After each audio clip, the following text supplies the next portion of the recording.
Magandang umaga, ngayon po ay araw ng Biyernes, January 5, 2024. Update po muli tayo sa lagay ng panahon. Ayon po sa Pag-asa, patuloy pa rin na ngayon na umiiral at nakakaapekto sa Luzon ang northeast monsoon o hanging amihan. Easterlies naman ang nakakaapekto sa nalalabing bahagi ng ating bansa.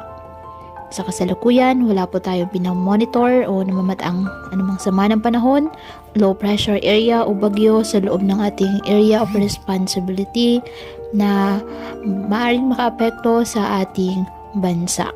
Ngayong araw, dahil po sa nasabing amihan, asahan ang maulap na kalangitan na may mahihinang pag-ulan sa Cagayan Valley, Apayao, Aurora, Quezon at Camarines Norte. Habang sa Metro Manila at sa nalalabing bahagi ng Luzon, bahagyang maulap hanggang sa maulap na halangitan with isolated light rains dahil pa rin po yan sa northeast monsoon. At ang Visayas at Mindanao, apektado ng easterlies at localized thunderstorms, kaya asahan din po dyan ang generally maliwalas naman ang panahon, maliban na lamang sa tsansa ng mga localized thunderstorms.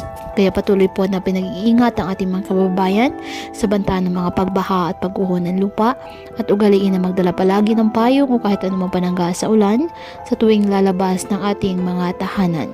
At yan po muna ang update sa lagay ng panahon ngayong araw. Muli patuloy po tayo na mag-ingat at palaging tandaan, God loves you. Stay safe and God bless.